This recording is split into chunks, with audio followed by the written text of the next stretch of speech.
Hi guys, thanks for joining us for some more Real Talk Dog Talk. I'm Tori. And I'm Barb. For those of you who haven't joined us before, if you have any questions or comments, you can email us at realtalkdogtalk@yahoo.com.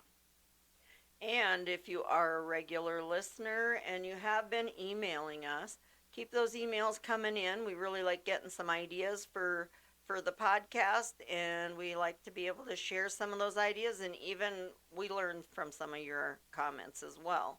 So keep those emails coming in. We like to hear from you. Oh, well, we did have Jim in here with us as our IT guy. He did a walkout. He is gone. Yeah, he's So I guess it's just us today. just us. They can get lost. Well, you buy them a dog bed, you give them a Mhm. little treat up here, they eat it, they leave. I So, know. so much for having four-legged employees. I'm no unemployment for them. Okay. That's for sure. Mm. Yeah, Enzo refused to help today as well. So we're down to just Tori and me. And, I was thinking about our podcast, Tori, and I Yeah. was thinking that possibly we needed to add a little bit of spice to our podcast. Yeah. And so I was thinking real hard, and I thought, we need to be more like Robin Williams in Good Morning Vietnam. Well, and I wish I could be just like Robin Williams. Well, I watched the movie to get a few tips, Yeah. and I would have to agree with you. Yeah, he's amazing. And we're not. No. It's totally different. Yeah, we're not at the Robin Williams level, but hey, we are here to try to inform and kill a little bit of your time. In the most entertaining way we can possibly produce. And we'll just leave it at that. Yeah, that's that. That is that. So today I got a text a while back about somebody I know who is adding a dog to her four-legged family. That is always a good idea, in my opinion. To add. Sure, add to your, yeah, more the merrier. Oh, well, don't listen to Tori. She's got some funny ideas on that. I think she is not a hoarder, but she does have four dogs, and she thinks that's a good number, and we're hoping that's the end of it. We'll see. Mm-hmm. We'll see. So I thought today we would talk a little bit about adding to your family, your pack, whatever you want to refer to them as. Uh-oh, we got technical problems happening here. Oh, we're good. We're good. Okay, she got her under control. It's okay. But anyhow, adding to your dog group, whatever you might want to call them, is something that you really do need to put a lot of thought into. Yes. First thing you need to decide is, do you want to add a puppy to your group, or do you want to go with a rescue and add that to your group? Right. And there can be some big differences between those two. I would say there are substantial differences. A puppy you can kind of mold. Yep. And get them acclimated to what your existing group is.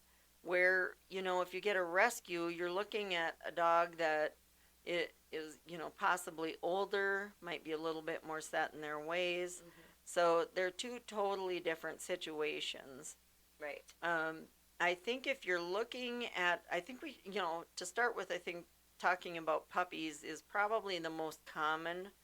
People are buying puppies to add to their families, and that's a little bit easier as far as the puppy doesn't really have any. Well, there's good and bad in that because they don't really have any bad habits yet. Right. So you're getting them into a group, and they're going to learn from those older dogs or dog. Yep. How to kind of fit in the house rules, the yard rules, whatever is, how they need to establish themselves. So that end of it is kind of a plus. Yep. The downside to that is that you don't really see a dog's personality, well, not their personality, but you don't really see the full picture of who they are and how they'll act till they're into their 6 month, 7 month age range. You know, it starts coming out a little bit more. They're Right now we have some dogs howling downstairs. I don't know if that is being picked up on these microphones, but it's distracting Tori. It is. I'm sorry. My train of thought got derailed there for a second. You get a couple dogs going on, and Tori's like, "What's the matter, Lassie?"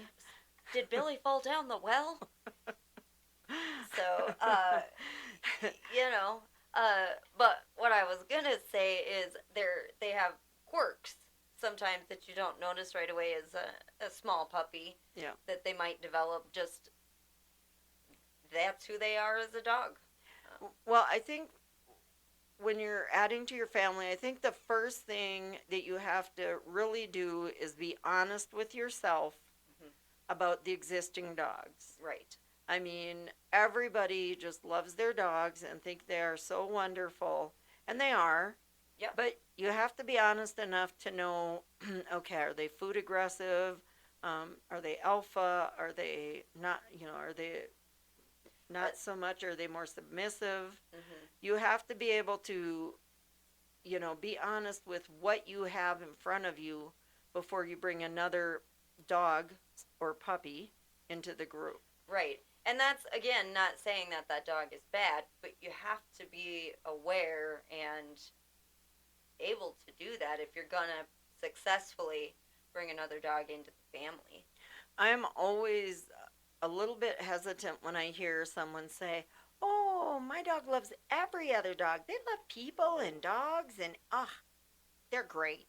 Yeah. Because that tells me that there's a possibility that person is either in denial or maybe a little clueless. Right. Which neither one is good. Right. That's why I say you have to be honest about what you have in front of you. And then when you're looking at puppies, I think you need to research the breed. Right. If they're purebreds, it's a lot easier to get a good handle on a personality, disposition. There are dogs that just don't really get along with other dogs. Right. And so those would be breeds that I would shy away from. When I would buy a puppy, when my children were little, I would buy purebreds. So I could always have an idea of how they would behave around the kids so nobody got hurt. And that's something that you can look up. You know, that's not, a rescue, it's different, but that's the kind of dog it is. So definitely picking a purebred gives you a little stronger, possibility of, determining their disposition as they grow up. Mm-hmm. And go ahead. And again, that's, the quirks you will figure out later on. I know I had already said that, but, Also something to think about is, as they get older, a puppy, if you're, responsible, you should probably get them spayed or neutered. Yes. Which will also take their, they won't be as hormonally charged, so they'll be less likely, and I'm not saying totally, but it will reduce some of that alpha, confrontational behavior. And that doesn't mean aggression. I'm not referring to dogs that have aggressive issues. I'm talking about just the hormones that get them a little bit wound up. Well, and intact dogs are very intense with their feelings, it seems. Yes. I've always said that my males for the breeding program have no sense of humor. That's right. Yeah, the joke is not on them. Okay. Kind of on us. Yeah. Really. But, so, as they get older, another way you can make sure that they are fitting in is to get them spayed and neutered so that their hormones are a little bit more in check. But as far as fitting them into your group, I think it's super important. I just cannot even emphasize research enough. Mm-hmm. And anything you're doing with the dogs, I mean, I think I know a good amount of information on dogs and handling them, but if I'm ever in doubt, I start to research what my problem is and what my dog's problem is. And I'm not afraid to try to figure out more if it'll make my animals get along better, whether it's, the horses. We have a couple horses, or chickens. I kind of threw the towel in on them for now. Maybe I'll try that again someday. Yep. But we always try to make sure that we understand, putting them together and if they're going to get along. So, upon completing the research on the actual breed that you might want to get, whether it's a mixed breed or a purebred, another thing to consider is the gender of the dogs. And I know when we have people come to us to buy a Cane Corso, I always ask about what gender of dogs they have at home. And I try to always recommend that they do the opposite. Yeah. So if they have a male at home, I would, recommend a female, vice versa. Right. It seems to me that when you have a female kind of challenging a male, they don't look at each other as like they're truly being challenged. It's more like almost a flirty thing. Oh, that's cute. Look at you. Trying to be cute and tough. And the males just don't look at the girls as being that a threat, that so much, to speak. exactly. That's a good word. So they kind of, when I watch my girls with my boys when no one's in heat or anything, it almost seems like the girls are just pushing the boys around, and they think it's just playtime, and there doesn't seem to be that tension as like with the males. Right. If you put two males together, they kind of are like trying to compete with each other over who's the alpha, who's not. Yeah. And so something to look at with the puppy. Even when you look at a group of puppies, you can usually tell which ones are a little bit more alpha and which ones are a little bit more submissive. Yes.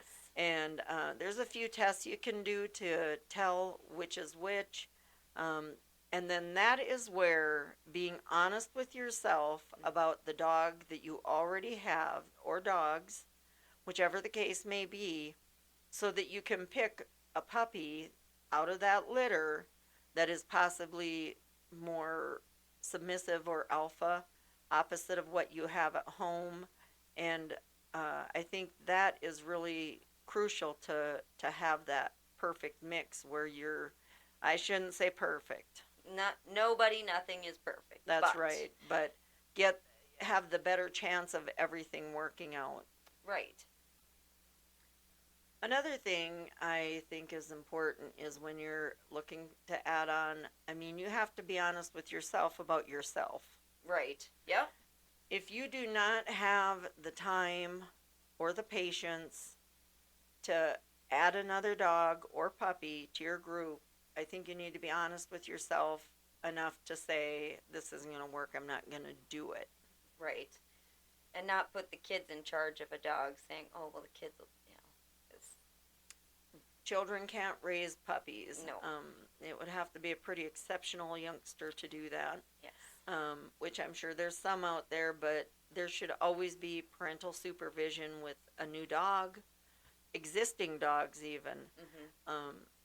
And, I was watching one of those dog reels they have on Facebook. Oh, yeah. And there happened to be one about a Cane Corso that a little Pomeranian went and took the treat away from the Cane Corso and was chewing on it, and the big dog was growling. Oh. And they were recording this, and I'm thinking in my head, this would be the time to step in. That dog's going to be a snack itself.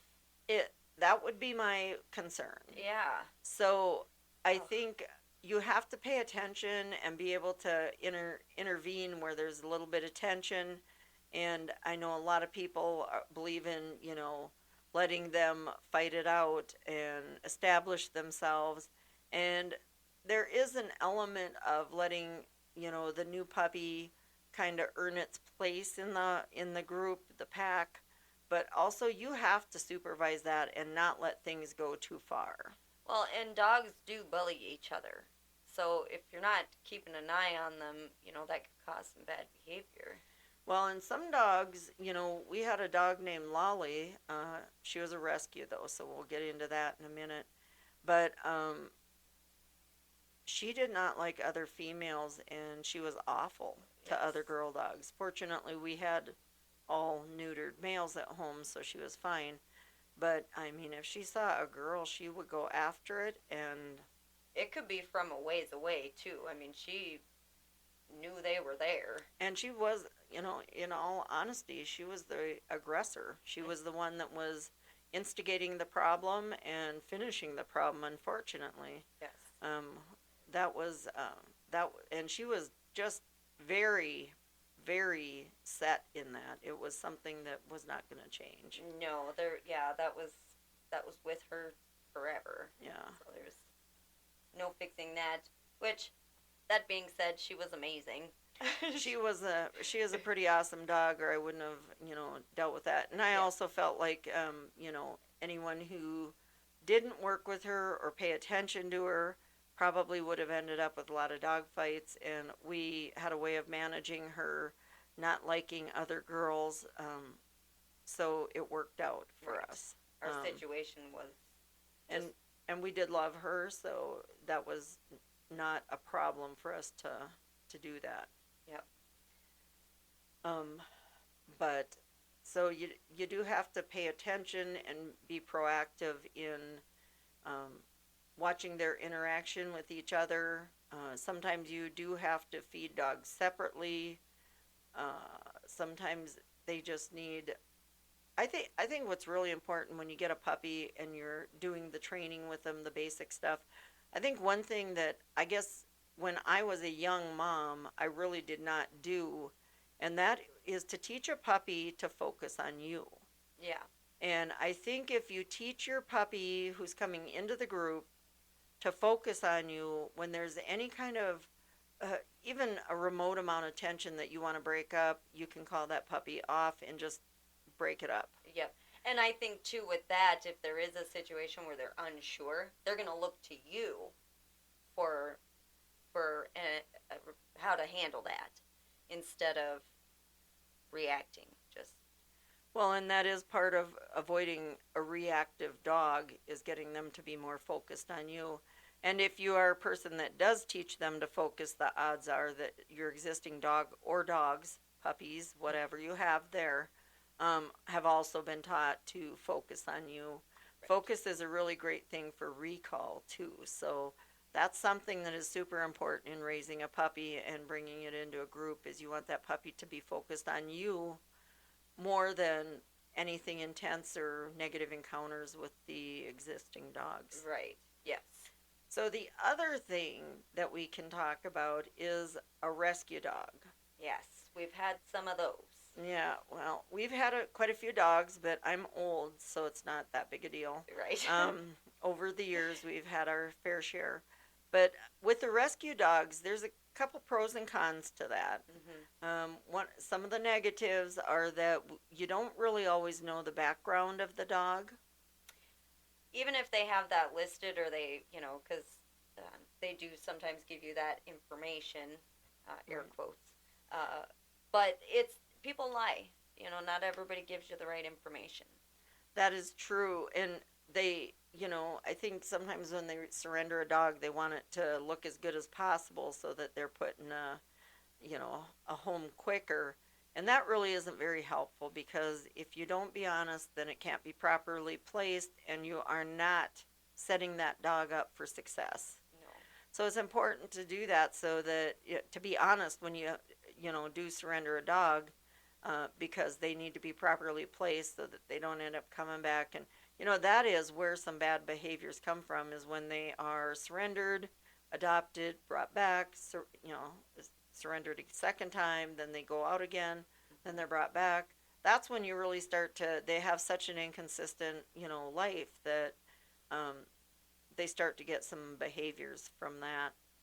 They don't know who to listen to, where their home is. I mean, they're just confused, I'm sure. And Right. So some the you have to consider their background, the lack of information, and you don't know if they have already developed bad behaviors or not. So that is a con.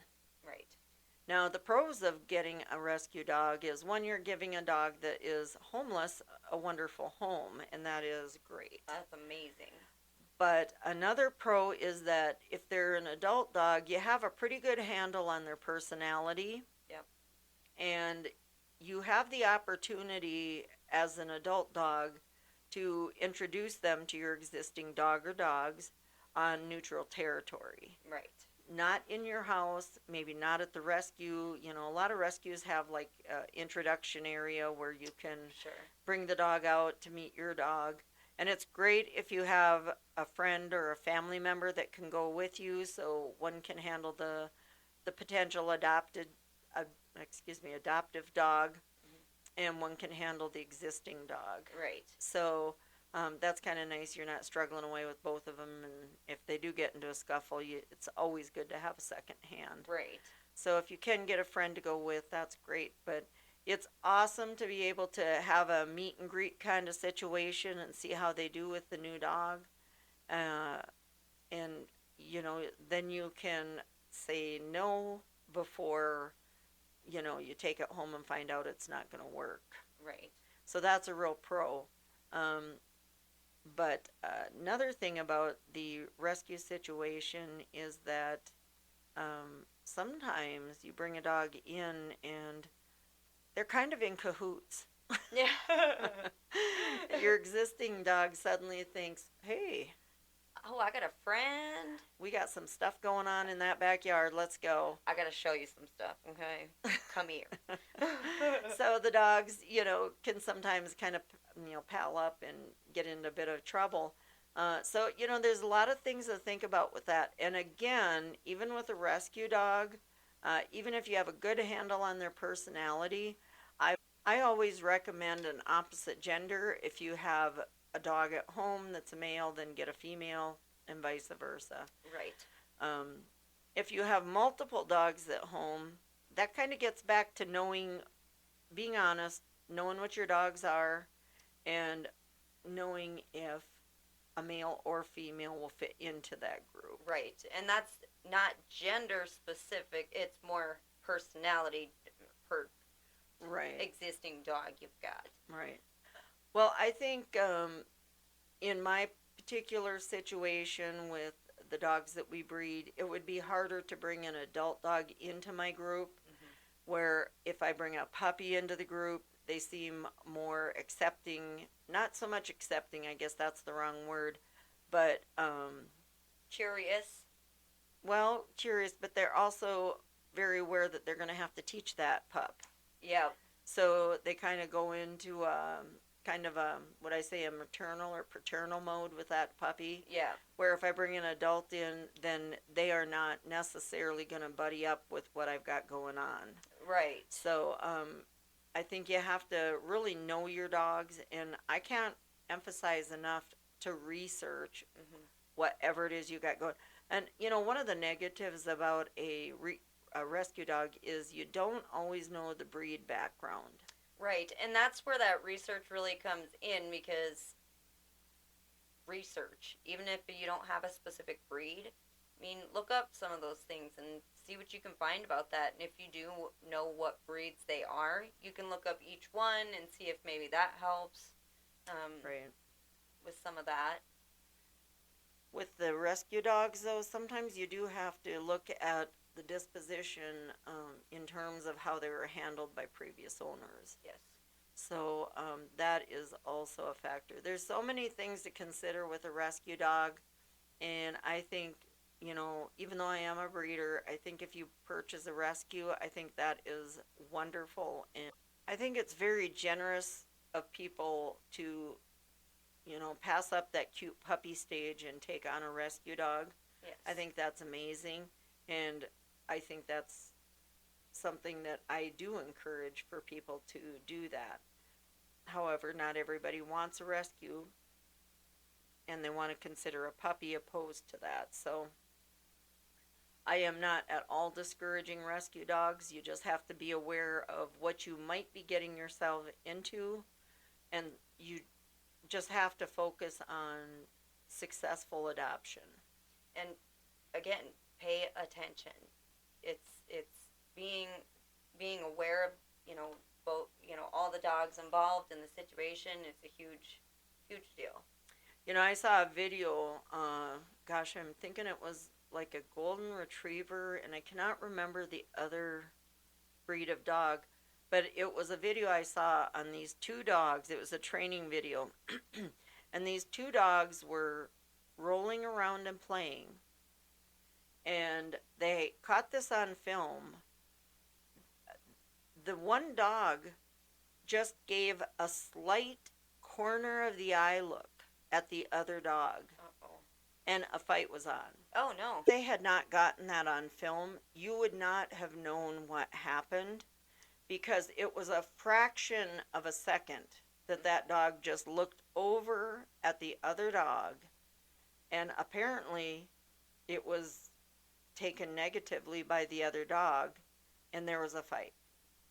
And that is how fast a problem can start. It can seem like nothing. And, honestly, if they would not have gotten that on video, you would not know what started that. Yep. So it is important when you're doing a rescue situation, if you have multiple dogs, to introduce them properly on neutral ground and know your own dog's personalities. And it's always important to consider gender when you're looking at the different personalities. And when you are introducing them to your own dogs, if you have more than just one other dog, make sure you're doing it individually. So Right. you don't have those other dogs having any sort of input. They're able to just get to know each other one-on-one. Right. Yep, that is important too, which makes it trickier for introduction. But honestly, if you have a really good rescue that you're working with, they're going to want the adoption to be successful too. So they're going to work with you on making sure all your dogs get proper introduction. If you're a multiple dog owner, they're going to want it to work out too, because they don't want that dog coming and going and coming and going for them or the dog. It's just not healthy. Right. So it's important to, look at all the aspects of getting a rescue, which I do encourage rescues. I think they're awesome. Yeah. But with the rescue, something else too is they have breed specific rescues. Oh, do they? Yeah, Caliban came from a Irish Wolfhound rescue. Oh. And there's many Cane Corso rescues out there. I mean, if you looked up in a rescue directory, they do have so many breed specific rescues that if you do have a certain breed in mind that you want to bring into your group, you can certainly find one through that method as well. But it's important to use a reputable rescue situation, because they'll work with you on making sure that it fits in with your current dogs. And they've probably already had, not necessarily training, but they've worked with them, been around other dogs. A lot of experience. Yep. So, that can also be a positive thing for the dogs too, if it's from, a good rescue. Yeah. And some of the rescues have foster families that take the dogs in, and they kind of learn about the dog's disposition and can kind of guide you on if it'll fit too. So there's a lot of ways you can work with a rescue dog to see if it'll work with the current situation. But puppies or rescues, it's important to, pick the right one for your family or pack, whatever you want to call that. And making sure you're doing the research and, again, being very honest about the animals that you already do have. Well, I really love Ziggy, He's wonderful. but he doesn't like all other dogs. Yeah. And he is intact, of course. He's one of my males. Mm-hmm. And it's interesting because his dad is Yazi, Yep. who is super low-keyed.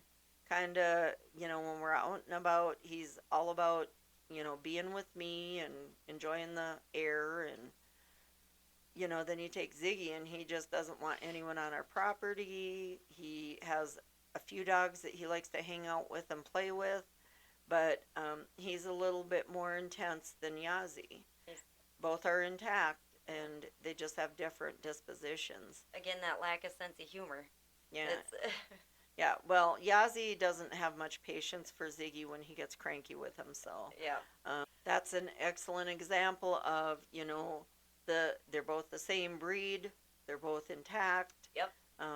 But they just have a different disposition. So research is important, not 100% reliable. You just have to know the dogs and do the meet and greets. And sometimes people take a couple times of meeting a rescue dog. Yeah.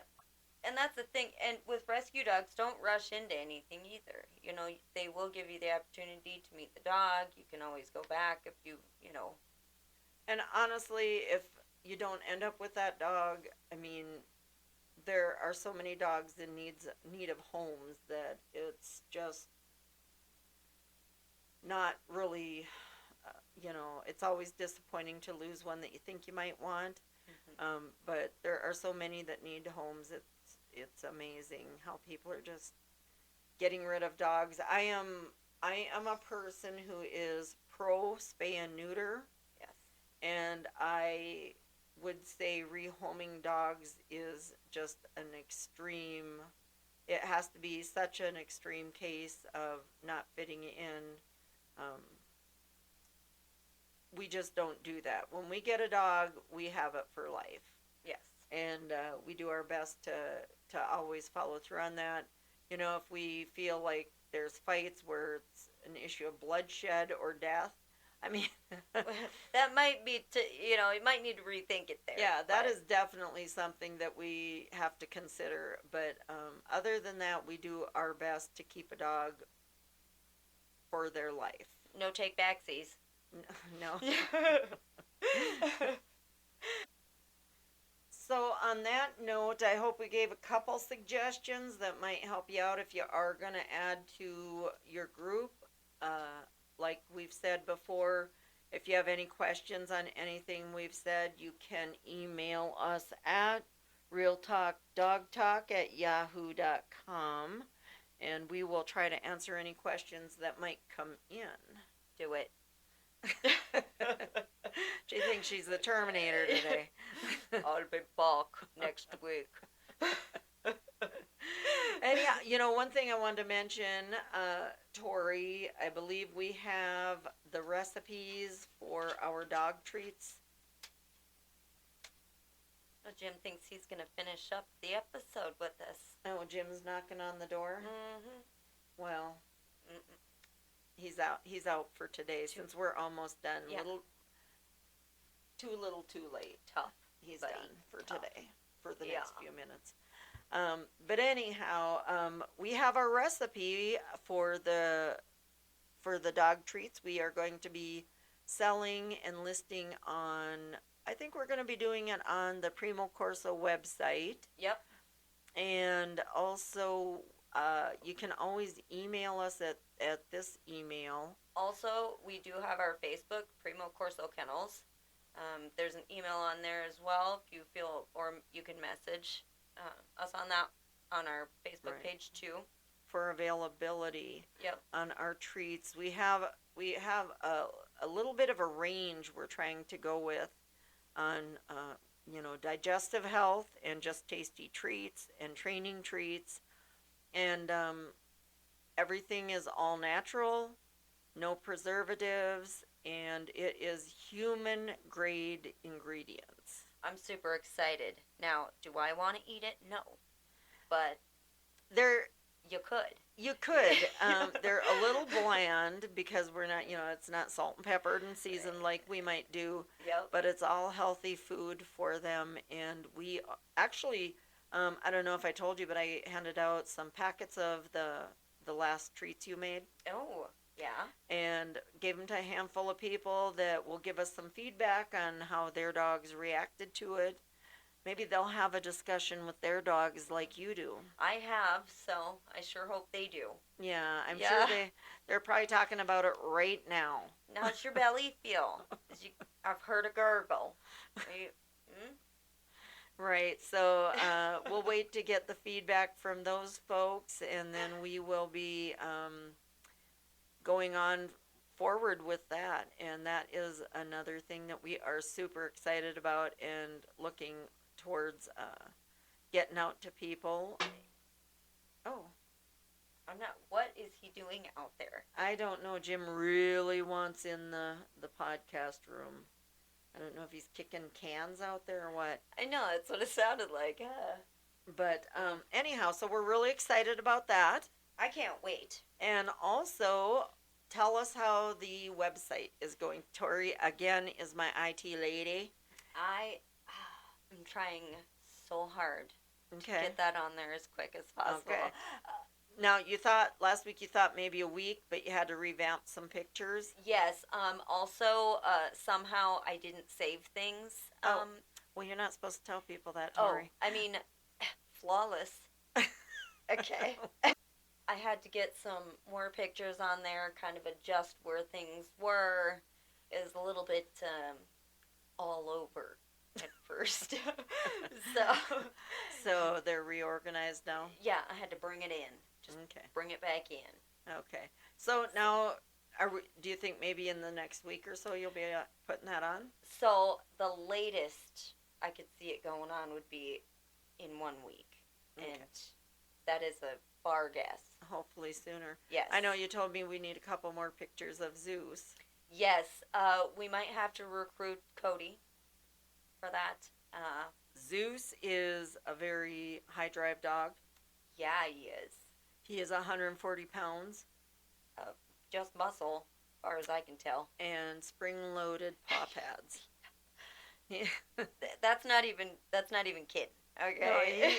he literally stands inside his dog run and just springs straight up. All four Just paws. Up and down, up and down. Actually, this last week, I don't know, Tori, but did I tell you that I was opening his gate and he was super, super, super excited. And as I opened it, he like took his nose and hit the gate Oh, and it flew open and hit me above my eyebrow and down along my nose, and I ended up with a black eye. in the middle of your forehead? Well, not in the middle, it was by my Oh. eye, so it just, that was painful. A metal gate hitting you in the head is not fun. But that is life with Zeus. He is powerful and ready to go. He's, you just want to cuddle him and don't. You do. Yeah, you want to, but it's not. He's a handful, that's for sure. I don't know if cuddle's in that guy's vocabulary. No, but he'll chase you. Yeah, and love it, and love every minute of it. Okay. So, anyhow, Zeus is in need of a few more pictures. So yes. I think I'm going to give Cody a call and see if we can get him to give us a helping hand on getting some somewhat decent pictures of Zeus. Photos of dogs on the go is not as easy as a person might think. Yes. So it's going to be one person to wave treats in front of him, one person for pictures, and another person to hold on to him. Yeah, and Cody's faster and stronger, so it just works out He better. is. So I'm going to give him a call and see if he wants to Yeah. give us a helping hand on getting some pictures for that. But other than the pictures of Zeus, it's kind of getting... It's looking good. I cannot wait to put that out there for you guys to look at. You can see all of our breeding dogs, some of the puppies that we've had, and also information. There will be information posted on how to contact us for available litters. Well, and yeah, and I think we're going to be, I'm kind of going off my memory here. I think we're going to be having a breeding here in the next month or so. Mm-hmm. So we'll be having some puppies available, but we'll get that on the website when they come around too. But hopefully that website will be out within the next couple of days then, and we'll work on those pictures of Zeus. Yeah, yes. He is so beautiful. There's a couple on there already, so we do have a couple, but You know, the bad thing is, you know, a lot of people say, you know, it's a red flag if they just use the same pictures of the dog. And the thing is with Zeus, he's just not one you can stop. no. So you'll see similar picture that I think there's like 3 that are the same from Facebook page to the ones that we're going to use on the website. Yep. And yes, they say that's a red flag, but for us it's a matter of we can't stop him. And you'll notice there's the other dogs. There are different pictures. Just that guy. But I'll recruit Cody and see if we can't get some pictures of him Yes. for Tori to get on there. But I'm very excited to see the website, and then we've got the treats going. We have so many Yes. things going for the dogs. It's kind of getting exciting. And if you do have any questions about our dogs, our treats, Any of that. or your own situations, just let us know. Yes. Again, we love hearing it. I mean, you don't know who's going to have an idea or a question that we haven't thought of. So, Well, and we do appreciate people who are not haters. We do respond to negative, but we do want people to be kind. yes. And so keep your comments and questions in an appropriate tone. Believe me, I get a tone off an email. I can Mhm. tell. So Don't think those keys aren't talking. that's okay? right. That is right. So yeah, let us know what you're thinking out there, and be looking for our website and dog treats. We're right now waiting on feedback from the folks that I've given treats out to. So after that, we're going to kind of be thinking about where we're going to go with getting them distributed. It may be online only at first, but we haven't made any definite decisions on that yet. Right. Hopefully, we'll get some reviews up on what the other dog owners think of those treats for theirs. Yeah, So. that'd be cool if they wanted Yeah. to do that. So I think that's about all I have to say for today, at least here on the podcast. Yeah, I think that's it for me too. We appreciate you listening, and we hope to have you back again. I am Barb, I am Tori. and you folks have a great day. See you next time. Bye. Bye.